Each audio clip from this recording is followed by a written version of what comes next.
Muito bom dia, boa tarde, boa noite. Não sei o horário que você vai ouvir ou assistir esse episódio. Estamos começando mais um O Santo Podcast. Na minha direita, Giovanni Claudino. Ah, calma. Pronto, empolgadaço, Café né? na mesa. Expressivo, né, Giovanni? Empolgado com o convidado, Sim. tá? Empolgado com quem tá lá do outro lado nos assistindo, tá? Sim, não, incrível. Lá incrível, é o rei do quê? Não, ali é o rei do tráfego pago, Tá. né? Michel da Dionísio da Scale. Tá, o irmão do cachorro quente precisa e a igreja precisa? Sim, não, precisa. Precisa. Até por isso nós temos aqui Geiseriel Cunha, diretamente de Belo Horizonte. Demais da conta, sua. Bom demais. Falando em tráfego pago, a igreja Precisamos. precisa sim, Precisa. cara, também. Michelzão da massa. Michel que é bonito pra caramba, né? Claro, Michelinho. Mais ou menos. E a gente precisa também, cara. A gente, aliás, usa muito. Inclusive, tem sido uma bênção na nossa missão aí, cara. Como plantadores de igreja, né? Aí, Precisamos do tráfego pago. Boa. Geiseriel Cunha, pastor na Onda Dura, Belo Horizonte agora. Saiu Perfeito. daqui de Joinville. Chique. Sair irmão. do norte de Saiu- Santa. Sim. Hoje a gente vai falar de um assunto bem importante, né? Muito Bem importante. basiquinho, né? Isso. Isso vai dar o que falar. Isso Não, vai vai dar dar. cancelamento, tá? Vai Cancelamento Ele é pra- bolsonarista, ele, tá? Ei, não. Bolsonarista não. Mas vai dar. Tô falando de BH, já virou, tá? Não, virei não. Ó, cancelamento de gente quente, gente fria, vai dar cancelamento de tudo que é lado. Pronto, aleluia. Gregos e troianos. aí. Tema básico. Tá, Expressão corporal no culto. pronto. Eita, glória. E aí, pode ou não pode? Pronto. Meu Deus do céu. Eu quero O que saber a Bíblia diz? por que o homem se interessou nesse tipo de assunto, tá? Pronto, aí é maravilhoso. Por tá? quê? A gente vai pegar todos esses detalhes. Eu sou um cara muito expressivo em Sim. tudo que eu faço. Eu sou um cara extremamente expressivo. No culto público, eu sou um cara expressivo, só que eu comecei a estudar teologia reformada. Teologia reformada sempre vai ter a tendência de ter um culto mais enxuto. E quando eu falo culto enxuto, eu não estou dizendo que não há expressão corporal. Há expressão corporal. Só que o que eu percebo é que há gestos litúrgicos que não são compreendidos. E mais, são tolhidos em nome da Escritura quando não são. Nos ambientes de culto onde tem igrejas menos expressivas ou Alguns mais exemplos, históricas. assim, É. Geis, pra quem tá acompanhando e não... Show de bola. Tem uma afirmação de um cara chamado Terry Johnson, que eu admiro pra caramba, e ele é um autor muito massa, reformado, calvinista, e ele escreve um livro chamado Adoração Reformada. Tá. O livro é maravilhoso, mas tem uma afirmação dele que eu acho perigosa. E quem sou eu pra achar perigoso? Ninguém, mas há outro autor reformado que contrapõe a ideia dele. Quer ver? E por isso a gente faz uma análise bibliográfica da coisa, né? Mas, por exemplo, o Terry Johnson vai dizer que é um livretinho azul muito bom de ler, mas ele é extremo em alguns pontos.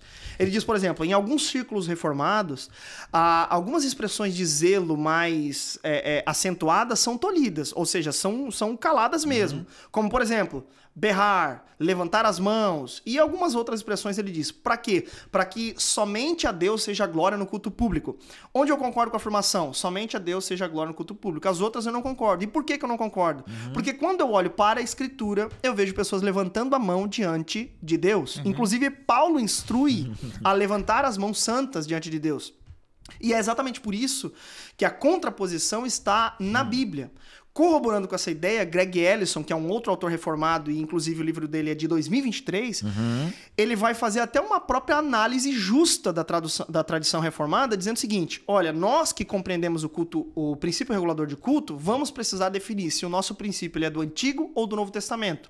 Porque se ele é de toda a Escritura, então tem palma no culto. Então tem mãos levantadas. Então tem dança no culto, entendeu? Então é uma análise mais justa do ponto de vista da teologia bíblica. Com isso eu não estou dizendo que os irmãos que compreendem princípio regulador de culto estão, sei lá, exagerando, nada disso. Inclusive, dentro do princípio regulador de culto, dá para compreender gestos litúrgicos com maior intensidade, sim. Né? Enfim, eu já vou pontuar que tem outros autores reformados que defendem essa mesma ideia. Mas o ponto, cara, é que na tentativa de tolir os exageros no contexto brasileiro, nós valemos-se de teologia, ou de liturgia, melhor dizendo, estrangeira, onde fere a ontologia de quem o brasileiro de fato é. E aí é que mora o grande problema. Então, o meu interesse... Exato. O meu interesse foi por essa linha. Cara, eu sou expressivo. Fui pesquisar, mano, O Brasil é expressivo. É só tu olhar a diferença entre a forma como é uma missa no Brasil e fora. A forma como é um culto no Brasil e fora. A forma como é o cumprimento no Brasil e na Europa. A forma como é a torcida no estádio aqui no Brasil e fora. É cultural. Exato. Os shows, vamos trazer para os shows, tudo, enfim. O brasileiro, de fato, é um ser expressivo. Já pontuo mais sobre isso. Mas eu olhei pra tudo isso e falei, cara, tem alguma coisa que tem um hiato aí, cara, de falta de exegese cultural mais assertiva nesse aspecto. E eu, então, passei a analisar, primeiramente, porque eu sou uma pessoa expressiva e porque daí eu li, cara, esse livro Teologia do Corpo. Quando eu li esse livro, cara, eu falei, mano... Teologia do Corpo. Teologia do Corpo. Um dos capítulos é O Corpo Adorador, do Greg Ellison. Ele é um autor extremamente respeitado no meio reformado. E ele escreve isso. Aí eu falei, cara, que loucura, cara. Aí o Franklin Ferreira, um dia dando aula, ele fala assim dentro da aula. O Franklin Ferreira é uma autoridade reformada no nosso país. Ele fala assim, ó, na minha igreja, às vezes, eu tenho dito para os alunos, para os membros, se quiserem, deitarem-se no chão ou prostrarem-se ao chão como uma forma de confissão de pecados. Eu falei, cara, essa liturgia é diferente de uma liturgia mais quadrada, como eu já vi e ouvi e li em outras ocasiões. E aí, no final da aula, eu fui falar com ele, ele falou assim, cara, leia um livro de um autor reformado suíço chamado J.J. Von Almen, O Culto Cristão.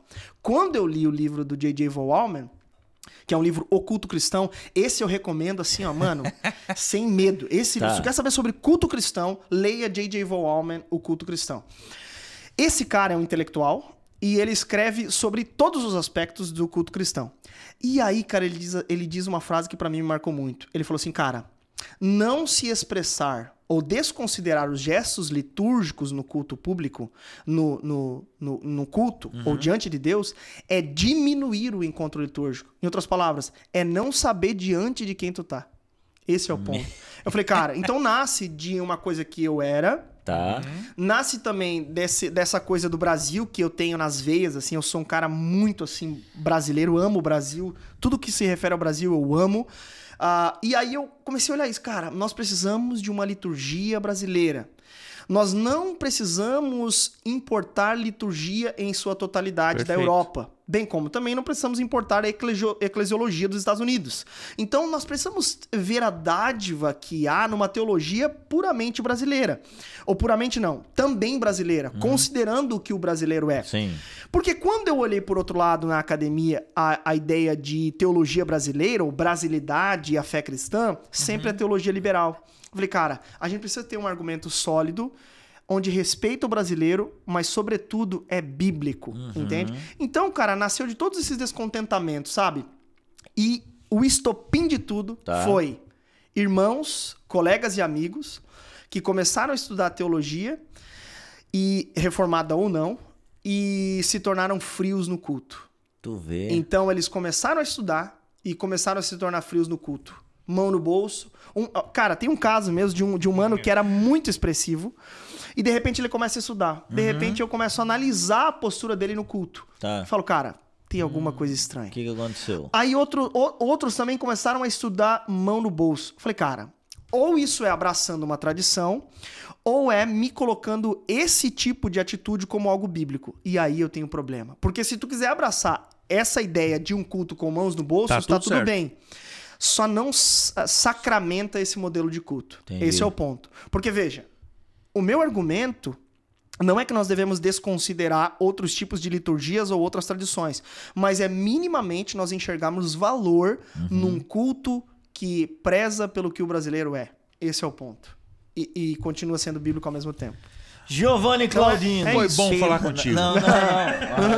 Ai, Deus, tá, mas eu quero saber o seguinte. O que a Bíblia, então, fala sobre? Show. Então, desse descontentamento todo, cara, eu tenho já alguns anos pesquisado, trabalhado, e porque eu precisei defender em vários aconselhamentos pastorais, louco isso, né? O porquê eu era alguém expressivo e o porquê, então, o irmão poderia se expressar. Não é que ele deveria, veja. Sim. Poderia. Há espaço numa igreja cristã para pessoas que pegam culto com mão no bolso, ok? Eu discordo, ok? Desse tipo de postura diante de Deus. Intencional, ok? Não que o cara tá mal um dia, ou às vezes tá cansado, sei lá o quê, mas o cara é intencional. Tipo assim, intencionalmente ele não quer se expressar no culto público. Pra mim, eu discordo, mas eu respeito. Então, a ideia é que eu queria apresentar o valor que há na expressão corporal. E aí eu fui pra Bíblia, cara. E quando eu fui pra Bíblia, irmão, o que eu encontrei? Mano, vamos lá. Primeiro, teologia bíblica. A galera que começa a estudar, às vezes, ela vai pra teologia sistemática. Então ela lê Gruden, ou o próprio Franklin Ferreira, ou outros teólogos, Erickson, sei lá, enfim, que escrevem teologias sistemáticas, e eles vêm sistematizando já toda uma ideia, toda uma doutrina para defender os seus pontos. Só que o mais justo é tu dar bons passos para trás e ter as suas convicções. Um dia eu ouvi de um irmão muito precioso algo assim, ele falou, cara, o bom teólogo é aquele que se permite pensar. O bom teólogo, mano, ele é um teólogo pentecostal, que eu discordo de todas as suas ideias políticas, mas é um irmão querido.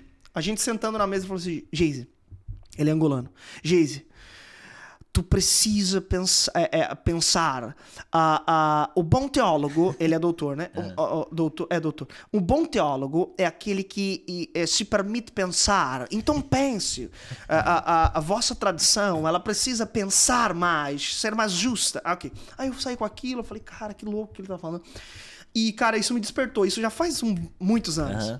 Faz muitos anos mesmo. E aquilo me despertou. Então, assim, quando eu começo a estudar a teologia, a minha tendência foi essa, sistematizar tudo. Falei, e é importante demais fazer esse movimento. Mas, para defender pontos com convicção e, por exemplo, estar em um podcast, tu precisa, cara, dar bons passos para trás. Como diria meu professor de semiótica, organizar as estesias. Eu sou um mero mortal. Mas, cara, o texto bíblico me diz algumas coisas interessantes sobre isso. Sim. E aí eu voltei, cara, e eu repito, mero mortal, sou jovem pra caramba, tenho muito chão, mas, cara, a Bíblia não muda. Sim. Aí vamos lá. Teologia bíblica. A teologia bíblica, de acordo com George Ladd, que é um especialista no Novo Testamento, até escreve um livro chamado Teologia do Novo Testamento. Ele escreve nesse livro algo muito louco, cara. Ele diz assim, teologia bíblica tem a tarefa de descrever e expor a teologia encontrada na Bíblia em seus termos, em seu contexto histórico e sua forma de pensamento. Então, ok. Vamos para os termos que nós encontramos na Bíblia para definir uma adoração, ok? Aí, cara, reunindo dados, 80% dos termos que são traduzidos por adoração, ou então traduzem a ideia do ato de cultuar ou de adorar a Deus, que são traduzidos para a nossa língua, 80% deles são contemplados a partir de dois termos, um do hebraico e outro do grego. Do hebraico é um vocábulo que é assim, ó, shachá. Essa palavra, ela é literalmente o prostrar-se em adoração. Significa isso. Todas as vezes que as nossas versões vão traduzir adorar, ou a conjugação do verbo adorar, ela vem de shachá. Ou então vem de um outro vocábulo hebraico que é itzahavá.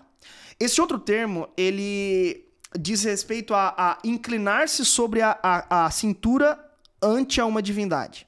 Então, os dois termos compreendidos no hebraico, eles são corpóreos. Sim. Então, quando nós estamos traduzindo a palavra adoração, nós estamos com isso em mente, porque o termo em que no idioma original do Antigo Testamento nós temos por adoração, ou a ideia de um ato de culto, que nós traduzimos por adoração, é corporal. É corporal, não tem como fugir disso. Inclusive, Itzahava aparece 170 vezes no Antigo Testamento. Até uma coisa, tem um outro termo que é sagada, mas sagada aparece geralmente em Isaías e é uma curvatura diante de deuses falsos, assim, sabe? Então tem uma ideia por trás desses dois termos que necessariamente é uma adoração corporal diante do Deus verdadeiro. Na Septuaginta, tradução grega da Bíblia hebraica, nós temos a tradução que os gregos encontraram para traduzir shachá é proskinel. Ou então palavras são derivadas de proskinel. Proskinel é uma palavra que no Novo Testamento é utilizada sempre nas nossas traduções para traduzir justamente adoração. Ou adorar, adoraram e assim por diante. Todas as conjugações de adoração. Proskinel é uma palavra cunhada do paganismo, do ambiente pagão mesmo, onde os gregos, pros é se prostrar ou se abaixar, E kinen, ou kinin, dependendo da escola de grego que tu estuda, quer dizer beijar. Então, pros é se prostrar ou se abaixar para dar um beijo de reverência no chão ou nos pés de uma divindade. Então, ele é cunhado desse ambiente pagão, trazendo a ideia, né, no ambiente pagão, de pessoas que se curvavam diante de alguma autoridade que tinha o status de divindade. Sim. O que os autores do Novo Testamento pegaram? Esse conceito de palavra e colocaram para adoração. Olha que doido. Ou seja, a adoração, nos termos em que a Escritura trabalha, necessariamente são corpóreos também. Atitudes corporais de adoração. Ou seja, se nós olhamos para Antigo e Novo Testamento, é isso que nós vemos. Quer ver uma coisa? Mateus capítulo 28, verso 17. Tá.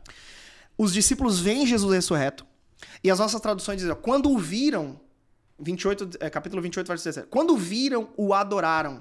O radical da palavra o adoraram lá, porque é uma derivação daí no grego, fica um pouco diferente, mas é proskinel.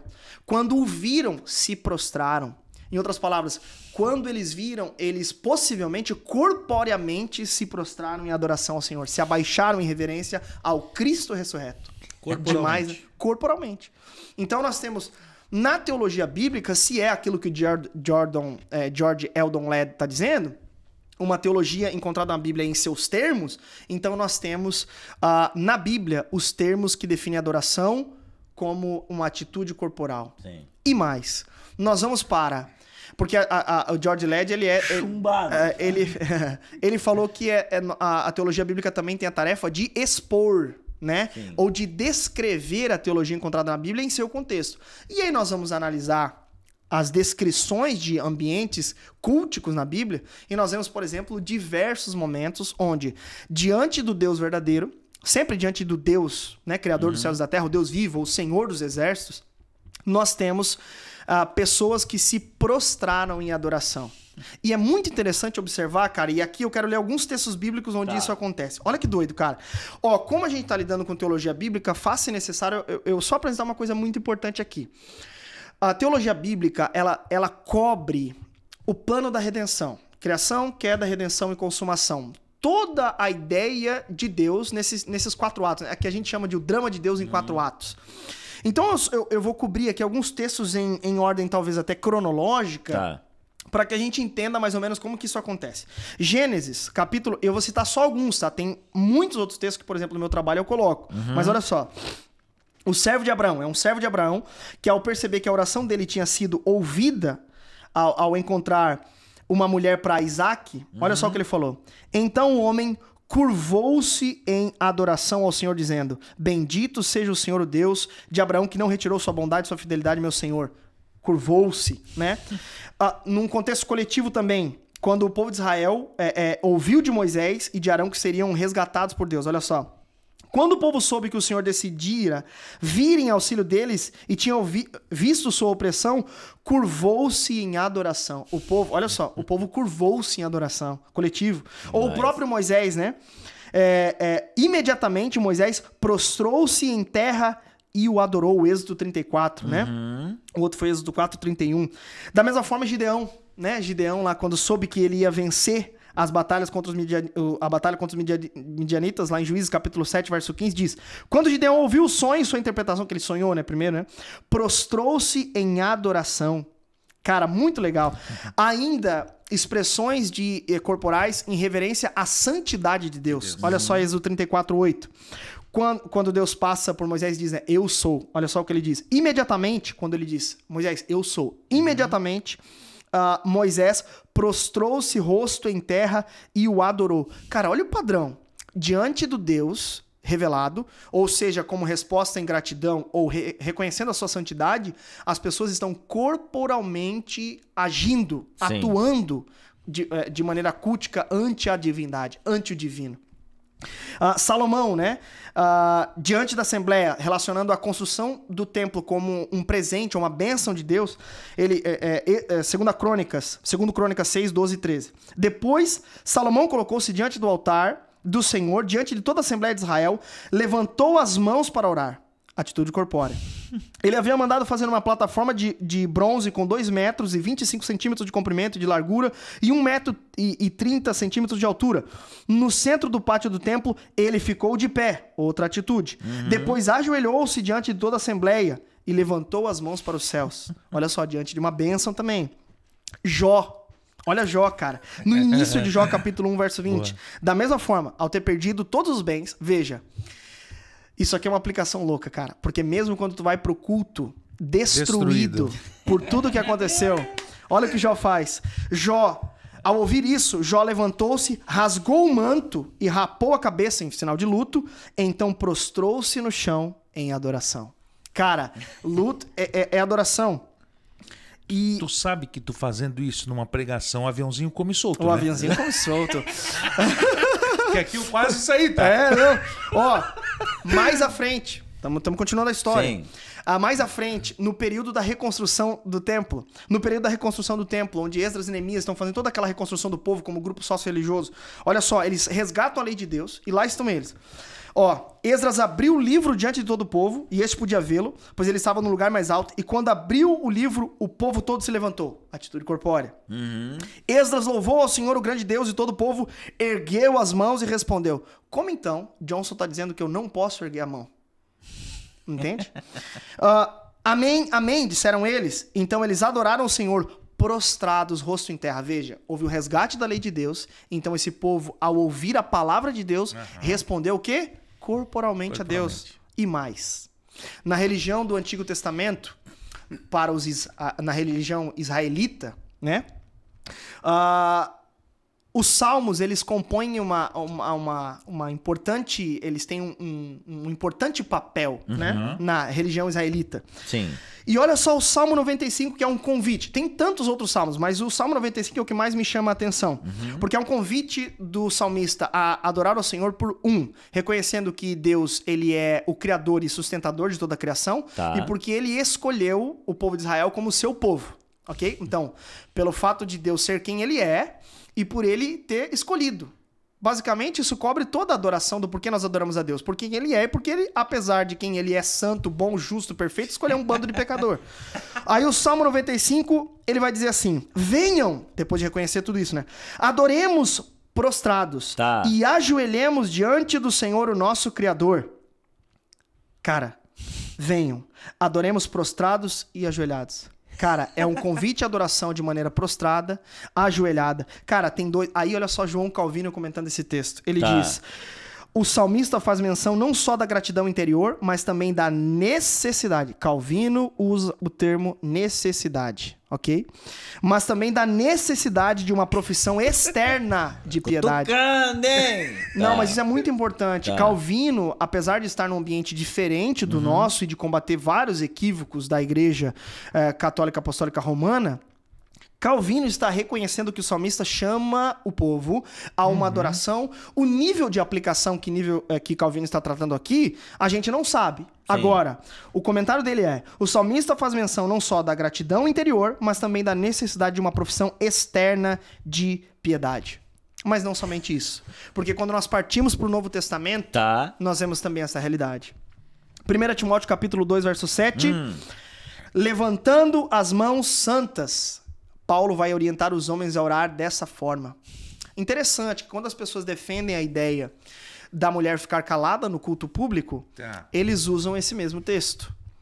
Só que aqui nós temos também uma aplicação, então, para isso. Vamos orar com as mãos levantadas, por favor, os homens da igreja, então. Sim. Né? Com mãos santas levantadas. Essa é uma ideia do Novo Testamento de Paulo. E não somente isso.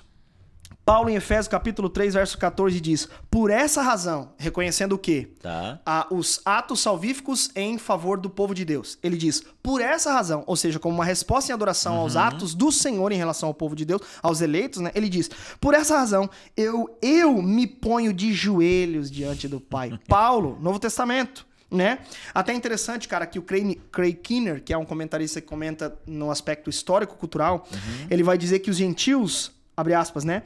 Às vezes se ajoelhavam para orar, mas não era a postura típica de preces gentias. Em outras palavras, o que ele está dizendo é: Paulo de maneira diferente daquilo que acontecia, está mostrando que existe uma expressão profunda de reverência diante de Deus quando a gente reconhece o que Ele fez em nosso favor. Cara, em outras palavras, não tem como ficar normal diante da boa notícia, sobretudo no momento de culto. Então esse é o ponto. E eu vou mais, John. Vai. Isso acontece com Cristo e para Cristo também. Olha Lucas, um escritor de mãos cheias, ao que tudo indica, um pesquisador de mãos cheias e alguém que escreve num grego refinadíssimo e detalhes importantíssimos. Lucas capítulo 22, verso 41. Ele, quem? Cristo, se afastou deles a uma pequena distância, ajoelhou-se e começou a orar. Que demais. Ele colocou esse detalhe. Ajoelhou-se, Cristo, o próprio Filho de Deus, diante do Pai para orar, colocou-se de joelhos. Pô, temos um exemplo de Cristo, hein? Quem somos nós para não fazer isso? Aí nós temos outros exemplos, como por exemplo os reis magos. Quando lá em Mateus capítulo 2, verso 2, descobrem que Jesus vai nascer, e eles dizem: onde está o recém-nascido rei dos judeus? Vimos a sua estrela no oriente e viemos adorá-lo. Adorá-lo aqui vem de proskinel, que é aquele termo que nós vimos lá. Ou Mateus 28, 17 no Novo Testamento, que é a ideia também do proskinel, que eles se prostraram quando viram o Cristo ressurreto. E por fim, não menos importante, quando o apóstolo João tem a visão lá em Apocalipse, agora no final já da Bíblia, capítulo 4, verso 10, ele diz que os anciãos estão prostrados diante do trono, ou ao entorno do trono, reconhecendo aquele que está no trono. A pergunta que suscita para nós, diante daquilo que nós vemos nos termos e nas descrições, em seus contextos, em seus termos e categorias no texto bíblico, é: por que nós não vemos valor na expressão corporal no culto público se na Bíblia compreende-se esse tipo de ato? Esse é o ponto. Não é que a tradição X diz isso ou aquilo, mas por que nós não vemos isso? Só que isso fica ainda mais belo quando, enfim... E tem uma barreira... Você enxerga isso hoje, tem uma barreira, por exemplo, entre os irmãos reformados? Tem, cara, mas eu entendo eles também. Por conta desse exagero que tem, cara. Existe muito exagero. Mas eu quero apelar aos irmãos de comunidades menos expressivas, históricos, reformados e tudo mais, a observar que há valor biblicamente nessas expressões. Não abandonar, repelir totalmente. Não abandonar, mas há valor. E aí eu quero pontuar aqui, cara... Esse autor, o Greg Ellison, que é um autor reformado muito respeitado, ele diz que não somente a Bíblia descreve, como prescreve atitudes corporais no culto público.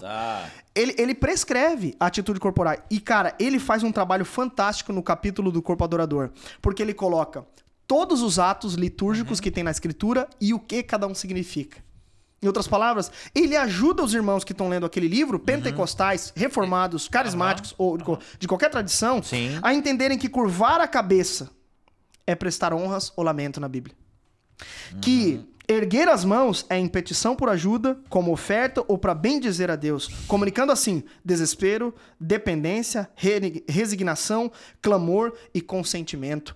Que ajoelhar-se é por um senso de necessidade ou bendição, vergonha, humilhação e constrangimento. Diante da...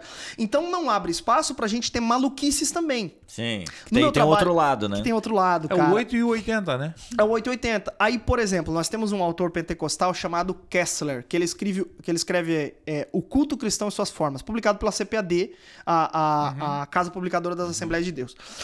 Um autor que escreve bem sobre culto público, mas nas aplicações que ele faz eu acho um pouco exageradas, que também é na ideia de manter uma espécie de controle. Veja, eu tô falando, eu falei lá do Johnson que deu aquela declaração um pouco extrema, mas certamente no meio reformado, no meio pentecostal, para conter os atos litúrgicos que de fato são muito exagerados em algumas congregações, eu sou de raiz pentecostal. Sim.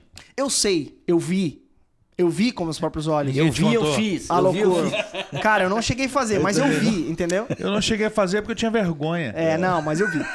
E aí o Kessler ele escreve algumas coisas tipo absurdas, assim como, por exemplo, sei lá, como se portar no culto público. Aí tipo assim, cara, não olhe pro lado, não ande, não como é que é esse barulho?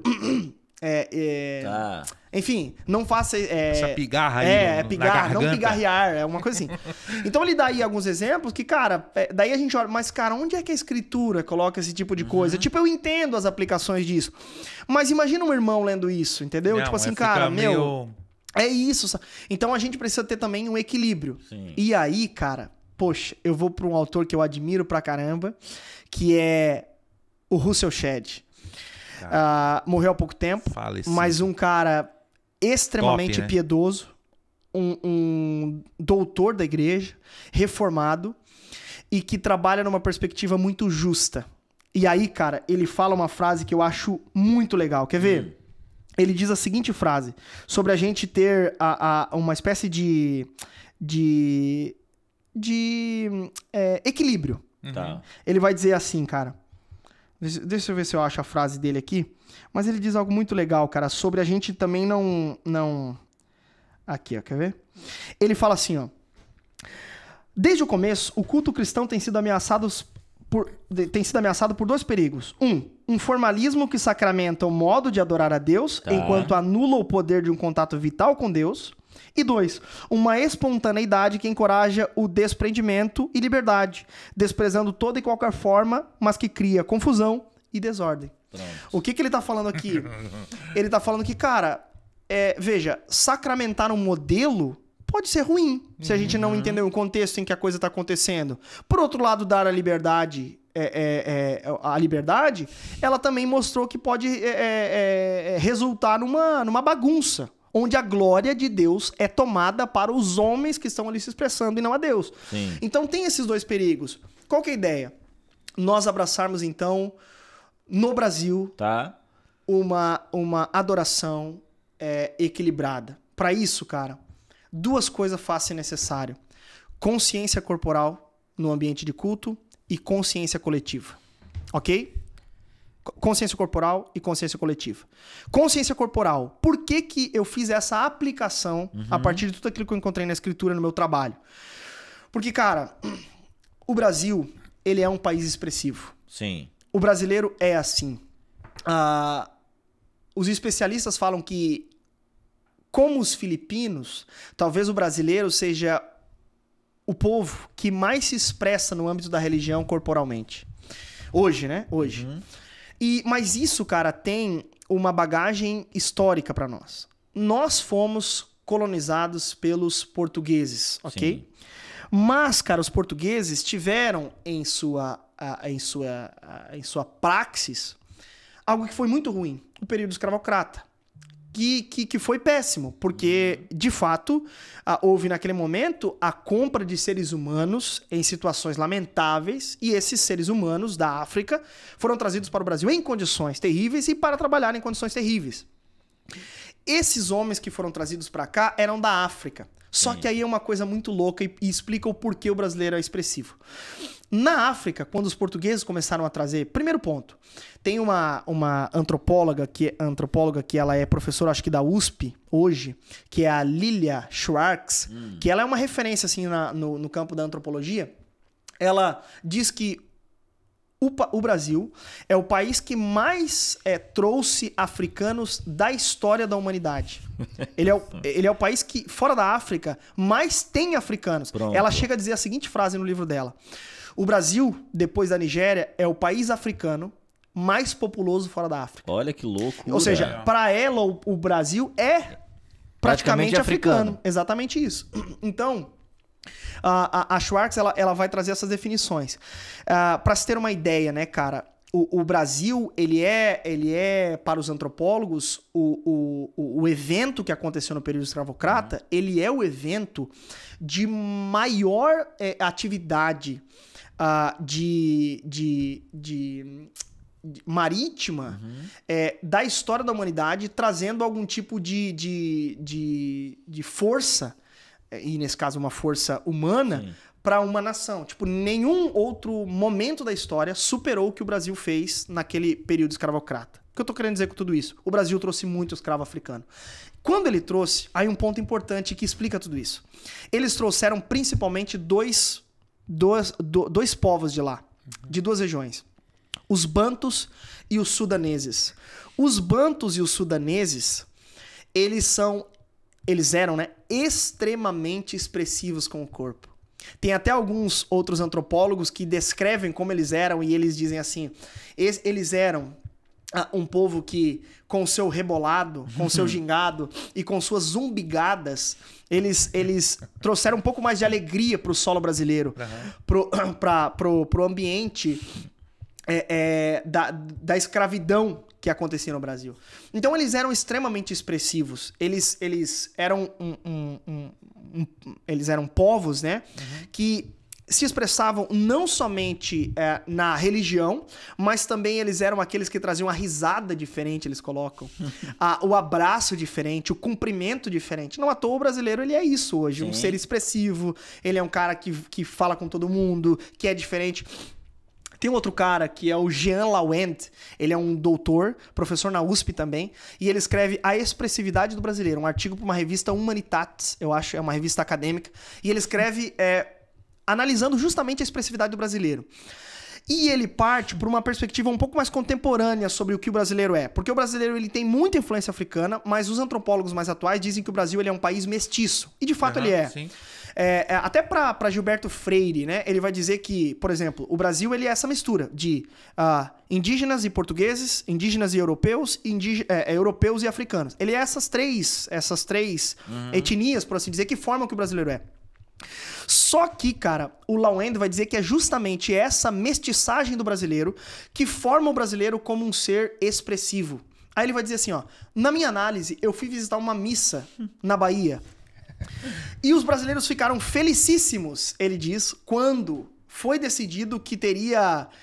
eu vou estar meio ignorante aqui, mas no meio da missa, parafraseando o que Lawend disse... no meio da missa, o padre dizia, cumprimentem uns aos outros agora, aí na paz e no amor, não sei o quê. E ele diz que, diferentemente de outros povos que possivelmente fariam, daí ele dá exemplo, né, dos europeus, de um japonês, que possivelmente só cumprimentaria com as mãos, eles me abraçaram e eu passei mais ou menos uns 10 minutos abraçando um monte de gente. Aquele era o momento mais corporal, mais alegre, claramente, da missa, porque o brasileiro ele é assim. Tem um outro antropólogo, Jaci Marasquim, que ele diz o porquê o futebol é nosso esporte, o porquê o carnaval é nossa festa, olha isso. O porquê dentro do catolicismo romano a procissão é o movimento mais aderido, corpóreo. E porque dentro do protestantismo o pentecostalismo é o que mais cresce no Brasil. Por quê? Porque isso combina com o que o brasileiro ontologicamente é. Ou seja, o brasileiro ele é um ser expressivo. Não tem como a gente negar isso. Sim. Até tem um outro autor, que eu acho que é o Veloso, se não me falha a memória, que ele fala que a ideia de que Minto é uma antropóloga, cara, que ela escreve um livro, A África e os Africanos no Brasil, algo assim. Mas ela diz assim, eu posso até ler aqui, mas eu acho que vai tomar muito tempo, mas ela diz assim, o brasileiro, ou melhor, essa mestiçagem toda, trouxeram para nós não somente a mudança nos nossos traços físicos, mas também no nosso jeito de andar e no nosso gingado. Então o Brasil ele é isso. Tem uns até que diz que porque o futebol brasileiro tem mais gingado do que os outros. Então tem vários textos, artigos, faz sentido, né? E que eu uso no meu trabalho, que mostram o porquê que o brasileiro é um ser expressivo. Agora, diante dessa outra realidade contextual brasileira, faz sentido nós chegarmos num culto público e negar a nossa identidade ontológica? Tem como. Não tem como. Não tem como negarmos quem nós somos. E, aliás, eu digo... O Marco Teles tem batido muito nessa tecla. Marco Teles, do Candeeiro. Não faz sentido. Parece que é até meio pecado negar essa dádiva chamada Brasil. Cara, Deus nos fez brasileiros. Nós temos pouco tempo de história, mas na nossa história, o que nós vemos é que nós nos expressamos. Aí, cara, me incomoda muito, cara. O cara vai no estádio... se esgana, ou assiste um jogo de televisão, se esgana na frente da TV, pira torce tudo pra caramba, aí chega no culto público, não, veja, mas agora nós precisamos...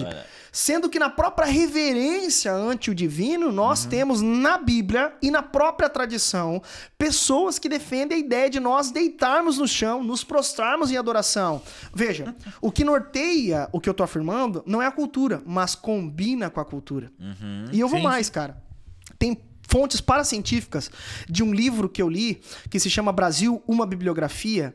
Acho que é Brasil, uma bibliografia, ou Casagrande e Senzala. Eu não sei qual dos dois. Eu li tanto livro pra defender isso, que eu até confundo aqui. Mas fontes paracientíficas mostram que, inclusive, os índios que estavam aqui são descendentes dos ameríndios. E os ameríndios são descendentes de tribos israelitas. Olha só, até os índios têm isso no sangue deles. O povo de Israel é extremamente expressivo, né? Sim. Ou seja, cara, no Brasil, nós somos expressivos. Aí tu me fez a pergunta de como nós podemos, o que mesmo, ser equilibrados, né? Acho que é essa a pergunta do início, porque eu contextualizei do Brasil. Mano, se o brasileiro é isso, naturalmente, aqueles que não têm algum tipo de instrução ou não são tolhidos pela tradição, vão se perder. Ok? Vão se perder. Sim. Aí nós temos todos esses exageros. Sim. Mas, diante desses exageros, a ideia é trazer aquilo que eu falei. Consciência corporal e consciência coletiva. Vamos lá. Consciência corporal. Minha opinião, ok? Meu CPF. É que nós devemos empreender no culto público os atos que nós vemos na Escritura. Tá. Ok? Fora disso, é um caminho perigoso. Veja, eu não estou dizendo que é pecado, eu não estou dizendo que não é possível, mas, por exemplo, eu acho muito mais saudável eu levantar as minhas mãos do que eu desenhar um quadro profético. Entende? Então, por que quadro... Entende? Então, aquilo que está na Escritura é legal a gente compreender e mais, dar valor, porque, como eu disse, é uma espécie de prescrição até nos encontros litúrgicos. Então, a consciência corporal é extremamente importante. Aí alguns vão falar, veja, nós também empreendemos então, por exemplo, alguns irmãos de tradição de igrejas mais históricas, né, e menos expressivas. Eles vão dizer, veja, mas nós compreendemos atos corporais no culto, levantar, sentar e tudo mais. Aí o J.J. Vollmann, que é aquele teólogo que o meu professor indicou lá, ele vai fazer a diferença de posturas litúrgicas e gestos litúrgicos. Posturas litúrgicas são essas, comuns. Levantar, ajoelhar, levantar para pegar a ceia, tudo mais, enfim, tudo isso. Agora, gestos são, ele descreve assim, são a intensidade das posturas. Ou seja, é quando acontece unicamente naquele momento. Algo como se fosse místico mesmo. Algo onde o Espírito vem. Você está diante do divino. Não é algo descontrolado, mas é mais intenso. Então veja, se eu me levanto e eu sento, eu tenho posturas. Agora, como que seria a intensidade disso? Cara, eu levanto minhas mãos, eu me expresso, eu me ajoelho, eu choro, eu bato palmas. Sim. Ok? Então a gente precisa ter isso no nosso ambiente de culto, cara. Porque isso é ser bíblico, mas também respeitar o que é ser brasileiro. Então esse é o ponto pra mim. Então nós temos que ter consciência coletiva. A consciência corporal é essa. Então a gente tem. Aí, cara, uma dica: vai lá no Greg Ellison e vê quais são os atos. Se você não tem saco pra ficar circulando na Bíblia, tudo que é. Cara, vai lá, ele faz um bom resumo sobre os atos que nós vemos na Bíblia, que são atos de fato de culto mesmo, diante de Deus de culto. Ele descreve o que é e o porquê é. Tá. E saber disso é muito importante, porque para que nós, por exemplo, não confessamos pecados, não venhamos a confessar pecados no ambiente de culto com um sorriso no rosto. Entende a consciência, o que nos leva? Sim, consciência corporal também, entender que, cara, uma exortação pra igreja não é motivo de bater palma. Tipo, o pastor tá pregando, isso aí, fala a Deus. Tipo assim, numa espécie de orgulho, tipo, tem gente aqui que precisa ouvir, sabe? Isso não é sobre mim. É uma consciência corporal. E isso já engata na consciência coletiva. A consciência coletiva, em outras palavras, é considerar que a igreja sempre foi, sobretudo a sua reunião, uma ideia de povo. Em toda a Escritura, quando Deus chama, Ele chama um povo. O Espírito Santo habita na igreja. Por isso que isso não dá vazão também para a ideia dos desigrejados, né? Sim. Mas é uma reunião coletiva. É uma reunião onde mais irmãos estão participando. E aí, cara, para defender esse ponto para comunidades mais expressivas, eu preciso ir para algum autor pentecostal.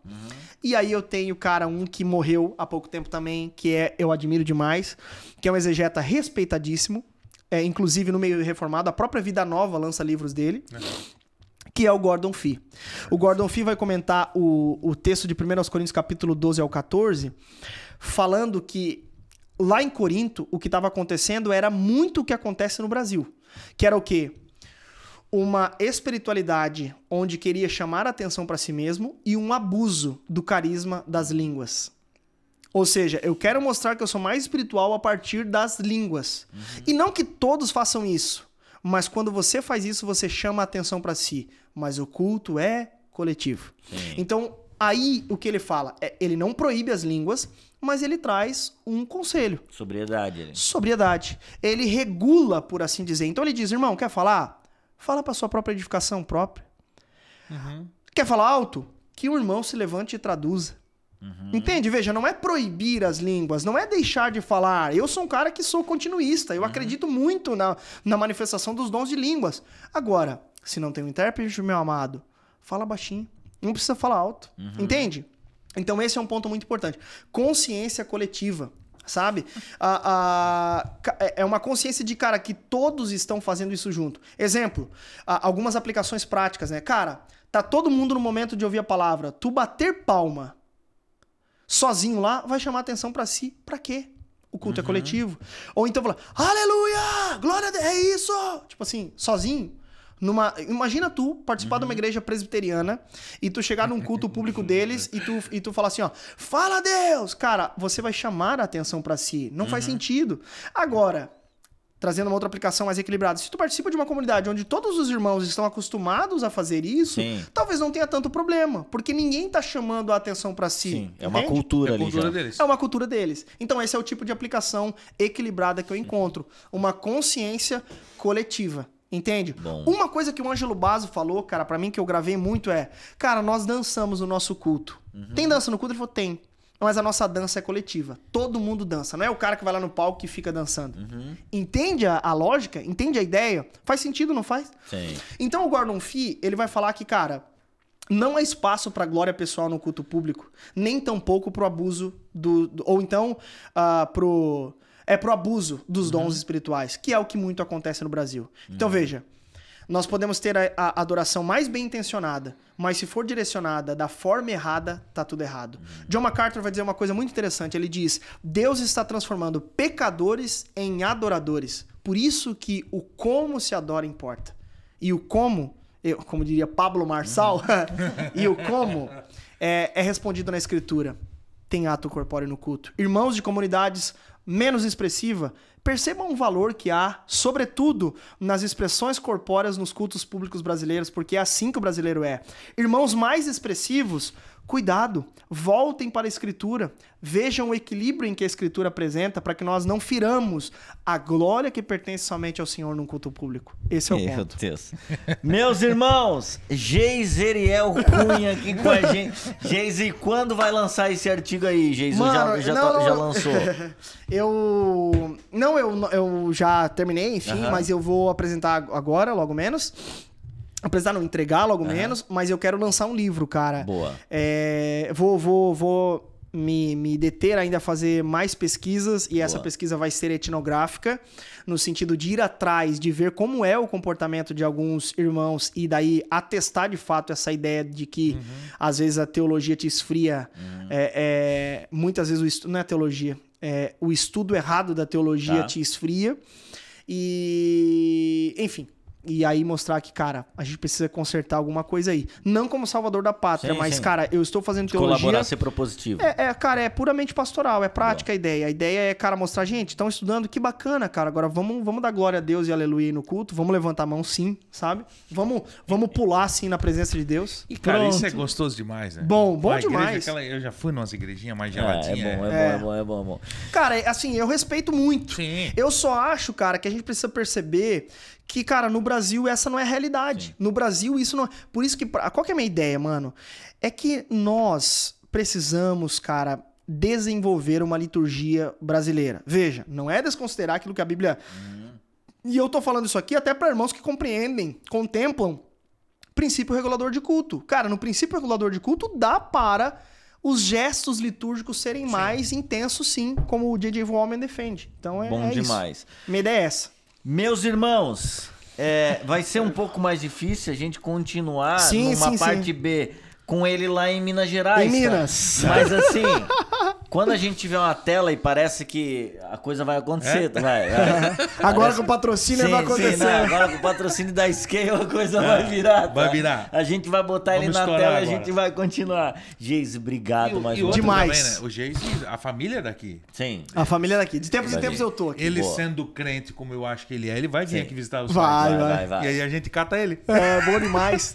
Vamos abraço. falar mais sobre isso. Nós temos que falar um dia sobre discipulado, cara, que é bom demais falar sobre isso. Boa. Manda um abraço também pra galera da Onda Dura Belo Horizonte, com certeza. Galera da Onda Dura BH, uma igreja expressiva sim. Pronto. Maravilhosa sim. Uma igreja que, cara, é muito amada, muito acolhedora. Se você é de Belo Horizonte região, vai na Onda Dura BH, na região da Pampulha, que nós estamos lá adorando a Deus corporalmente também. Então é maravilhoso. Eu amo isso. O homem abandonou o estado, tá?